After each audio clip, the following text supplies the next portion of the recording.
Guys, എൻ്റെ കോളേജിൽ Christmas celebration കണ്ടാലോ? ഇതാണ് എൻ്റെ ഔട്ട്ഫിറ്റ്. പുൽക്കൂടില്ലാതെ എന്ത് ക്രിസ്മസ് അല്ലേ? അപ്പോൾ അങ്ങനെ ഞങ്ങളുടെ പുൽക്കൂടൊക്കെ ഉണ്ടാക്കാനുള്ള ഒരു ഇതിലായിരുന്നു. ഈ നിൽക്കണതാണ് അമൃത. ചെടിക്കൊക്കെ വെള്ളം ഒഴിക്കുകയാണേ. ആർട്ടിഫിഷ്യലായിട്ടുള്ള പുൽക്കൂടല്ല നമ്മൾ ഉദ്ദേശിക്കുന്നത്, നാച്ചുറലായിട്ടുള്ളതാണ്. അങ്ങനെ പുൽക്കൂട് റെഡി ആയിട്ടുണ്ട് കേട്ടോ. ഇതാണ് ഫൈനൽ ലുക്ക്. നല്ല രസമുണ്ട് കാണാൻ. മറ്റു ക്ലാസ്സുകാരുടെ പുൽക്കൂട് കാണാനായിട്ട് ഞങ്ങൾ പോയി. എല്ലാം വ്യത്യസ്ത രീതിയിലും നല്ല ഭംഗിയായിരുന്നു കാണാൻ. ചിലതൊക്കെ ആർട്ടിഫിഷ്യലുമാണ്, ചിലതൊക്കെ നാച്ചുറലുമാണ് എന്നാണ് ഞങ്ങൾക്ക് തോന്നിയത്. തിരിച്ചു വന്നപ്പോഴേക്കും ക്രിപ്പിൻ്റെ മാർക്കറ്റിലൊക്കെ കഴിഞ്ഞു. അങ്ങനെ കരോൾ വന്നു. അതൊക്കെ കഴിഞ്ഞ് കരോൾ ഗാന മത്സരമായിരുന്നു.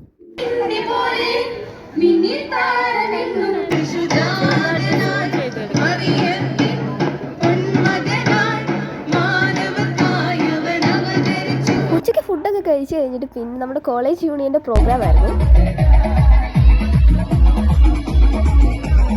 എന്തായാലും കലക്കിയിട്ടുണ്ടായിരുന്നു. അടിപൊളി പ്രോഗ്രാമായിരുന്നു. അങ്ങനെ സ്നേഹത്തിൻ്റെയും പ്രത്യാശയുടെയും മറ്റൊരു ക്രിസ്മസ് കാലം കൊണ്ട് നമുക്ക് വന്നെത്തി. അപ്പോൾ എല്ലാവർക്കും എൻ്റെ ക്രിസ്മസ് ആശംസകൾ. അപ്പോൾ ഇത്രയേ ഉള്ളൂ. ബൈ.